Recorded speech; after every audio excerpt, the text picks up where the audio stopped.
vou fazer 2 pontos, só porque a colocação que o Gui fez, macro, acho que foi absolutamente perfeita.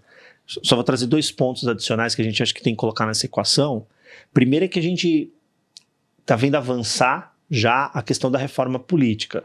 Um fator importante é que a gente teria uma mudança no regime onde você não teria mais a reeleição.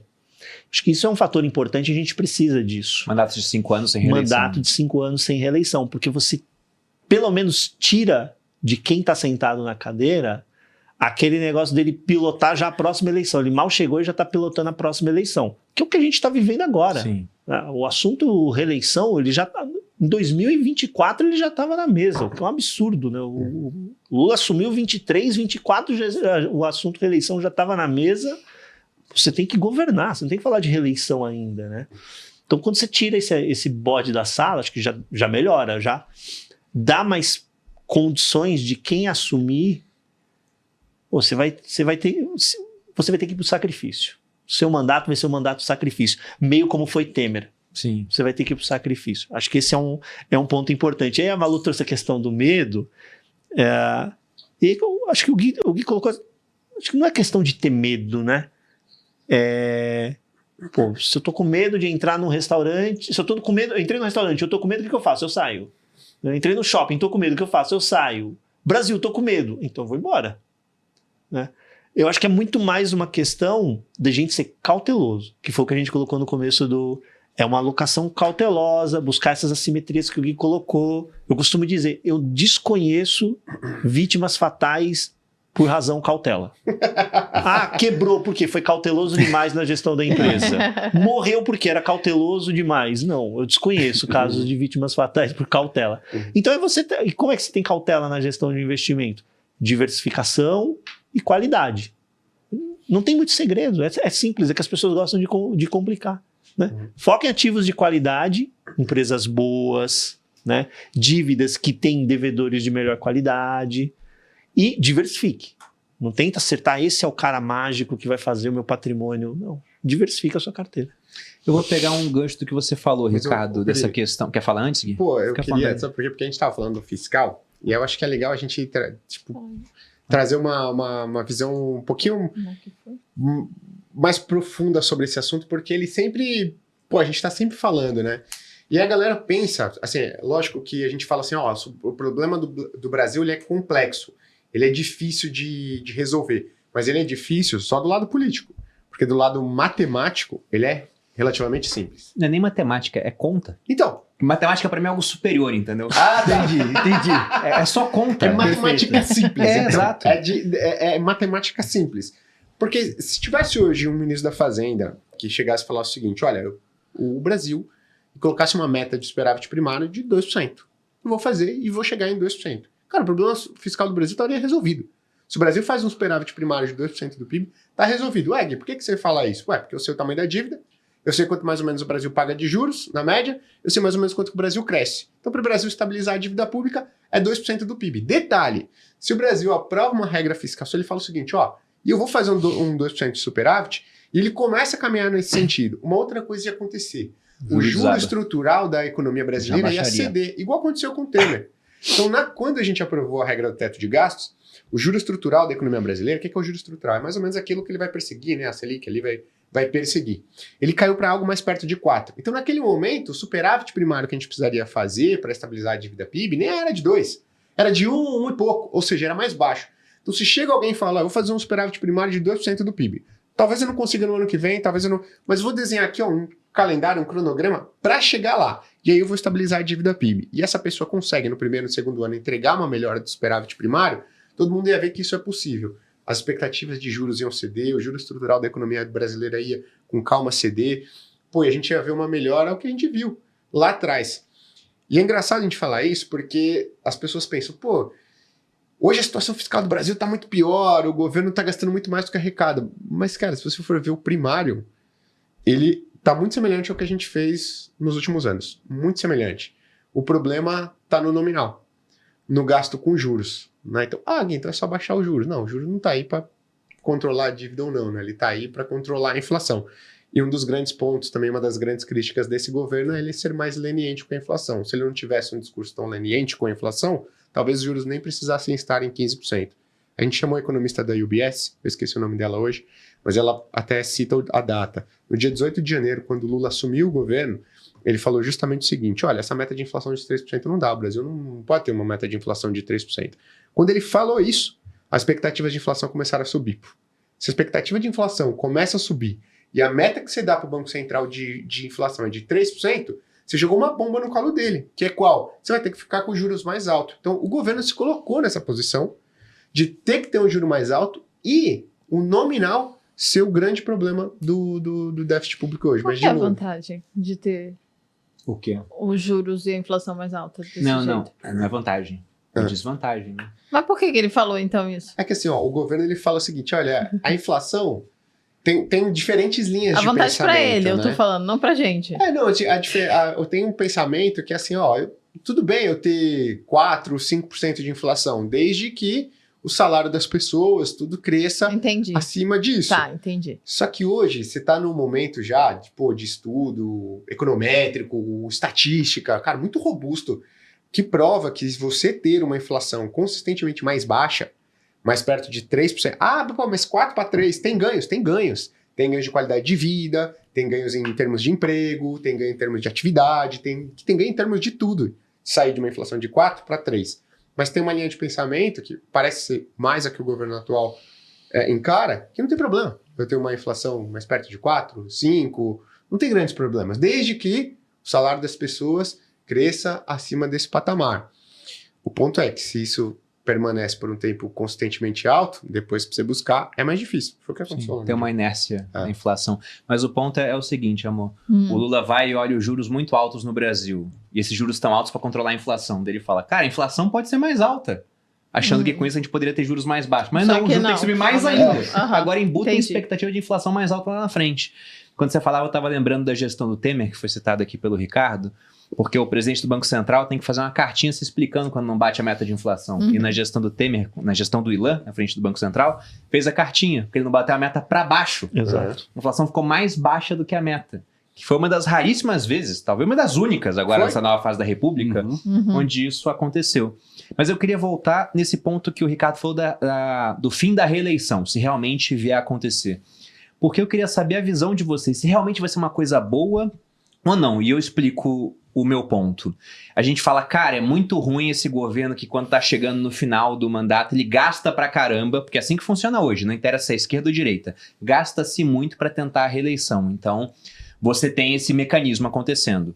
Quem tem o poder na mão, gasta mais. E aí as finanças públicas ficam em ruínas. Tanto que no começo o governo do PT falou, cara, a gente não tem dinheiro, então vamos aprovar um pacote aqui para poder gastar muito mais, né? Só que quando você tira esse segundo mandato, um presidente que vai ficar 8 anos e agora vai começar a ficar 5, a visão desse cara fica de ainda mais curto prazo, né? Deixa eu emitir bastante dívida aqui, porque quem vai pagar esse negócio não sou eu, não posso me reeleger, vai ser outra pessoa.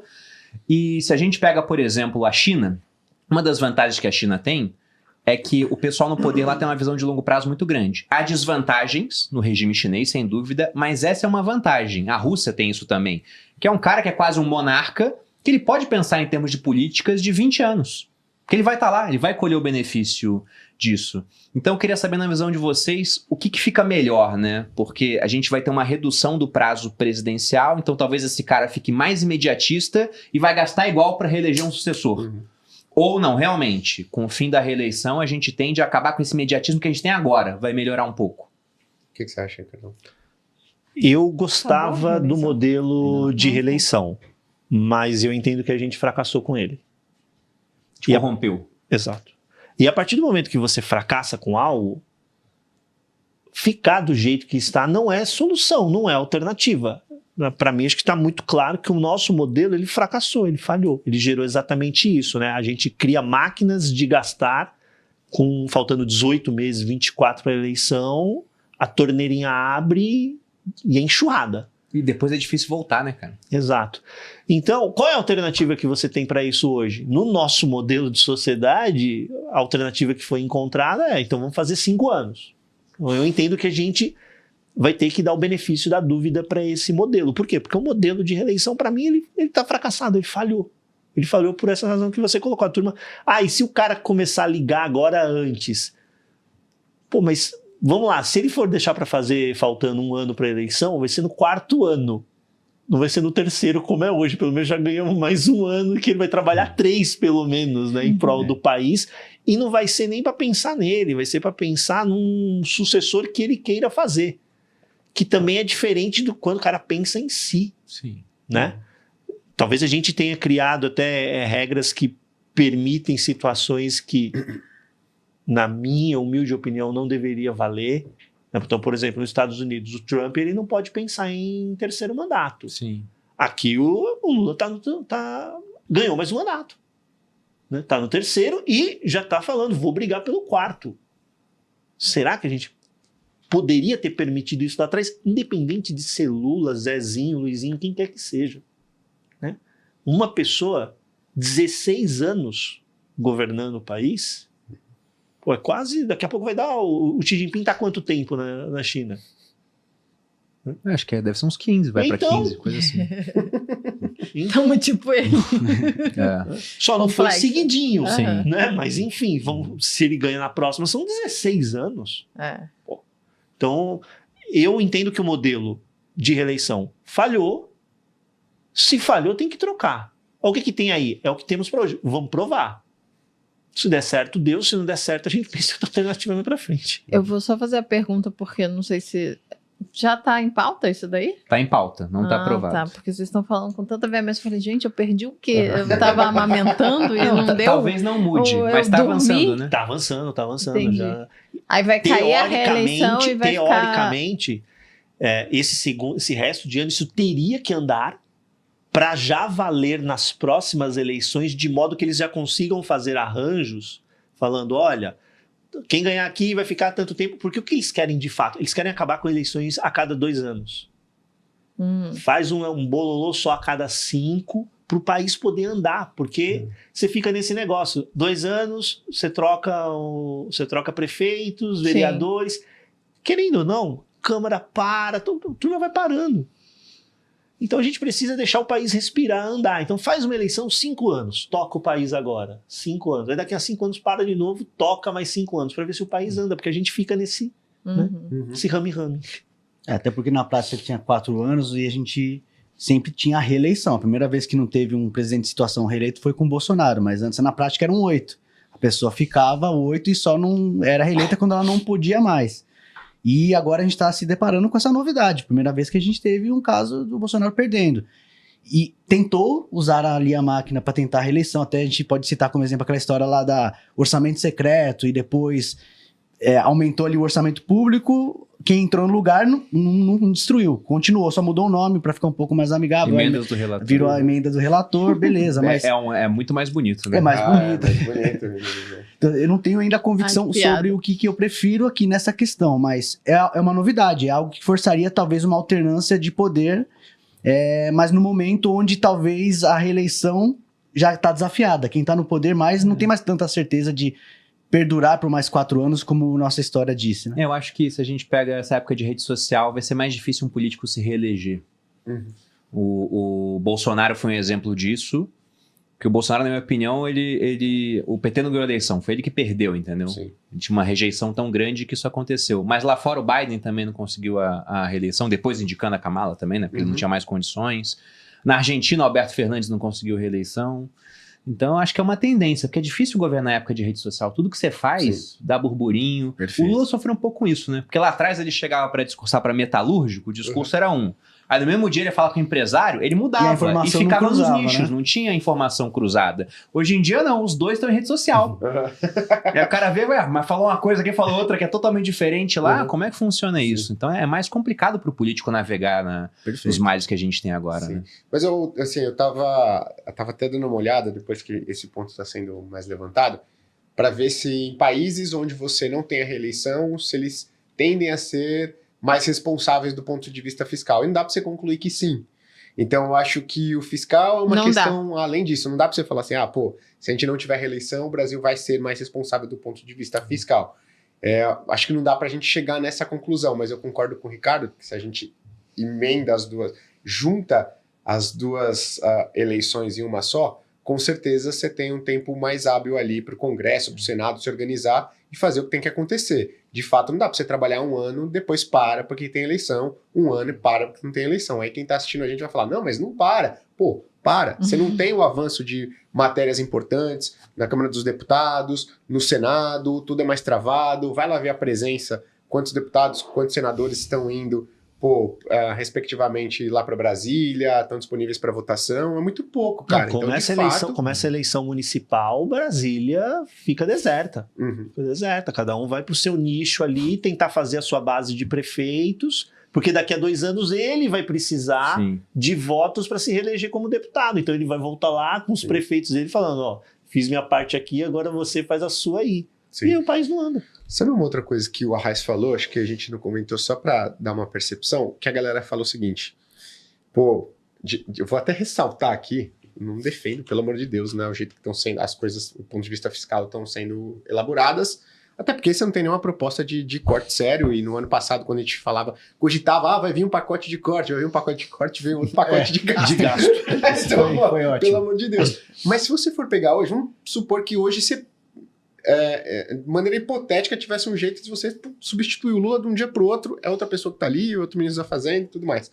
O Brasil teria um espaço minúsculo, tá, para tentar resolver da situação fiscal, porque a maior parte dos gastos, acho que como o Arraes colocou, eles são obrigatórios. O que é isso? Você não pode cortar. Então é salário, aluguel, se você deixa de pagar, de um dia para o outro as coisas param de funcionar. Então é um obrigatório. Gui, então quanto que tem nesse discricionário que o governo pode atuar para cortar? Teoricamente, são mais ou menos 200 bilhões de reais. Só que tem o orçamento secreto, hoje ele se chama emendas ao relator.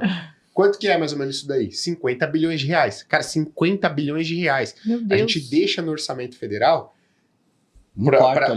ali para o Congresso, 50 bilhões de reais. Na eleição passada do Bolsonaro, o orçamento secreto. Caraca. Você lembra quanto que era? Não lembro. Era algo mais ou menos na casa de 6, sei lá, acho que 10 bilhões de reais, e foi um escândalo, multiplicou por 8 vezes. Você multiplicou por, cara, exato, quase 10 vezes o negócio, em um curto espaço de tempo, e ninguém fala nada. Então, o Congresso tem parte de culpa disso, 50 bilhões de reais. Imagina se a gente 0,50 bilhões de reais. E sabe qual que é o grande problema ainda? O deputado, ele fala, eu tenho 50 bilhões de reais. Isso não é um gasto recorrente, não entra em obrigatório. E o que ele faz? Ele fala, eu vou construir aqui, um cinema social. Ele pega lá 100 milhões de reais, que está lá na emendas ao relator, constrói um cinema social. Ele acabou de criar mais gasto obrigatório. Você vai precisar de um funcionário público, você vai precisar de manutenção, você vai pagar um aluguel, você vai pagar um espaço. Ele acabou de criar mais uma despesa. Não basta gastar o estoque, ele criou um fluxo agora também. Ele criou um fluxo, mas não é só isso. Tem 150 bilhões de reais ainda, Gui, não.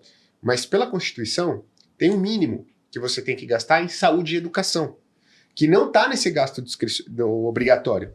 Então entra mais ou menos 70 bilhões de reais do mínimo constitucional de saúde e educação, que corrói mais uns 70 bilhões de reais desses 200. Então o que a gente está falando? A gente está falando que tem mais ou menos 80 bilhões de reais aí que um governo ele pode entrar e atuar para cortar. E assim, gente, estou falando 80 bilhões de reais, não 80 bilhões de reais em confete, entendeu? Que está sendo gasto, não é 80 bilhões de reais em café, 80 bilhões de reais em coisas que, se forem cortadas, vai ter muito barulho, vai ter muita gente contra o corte. Então, o Brasil está num ponto de orçamento muito rígido, cara. Então, a próxima pessoa que vier aí tem que atuar para fazer alguma coisa, senão não dá. E o Congresso teria que fazer a parte dele, né? 50 bilhões de reais hoje já ajudaria a situação do Brasil e muito. Faria a gente sair de um déficit para um superávit pequeno, mas faria a gente ir, pô. Mas que congressista quer ter menos dinheiro para gastar, né? Exato, pouquíssimos. Exato, a gente deixou na mão dos caras 50 bilhões de reais, e agora quem vai ser contra? Imagina o presidente chegando lá,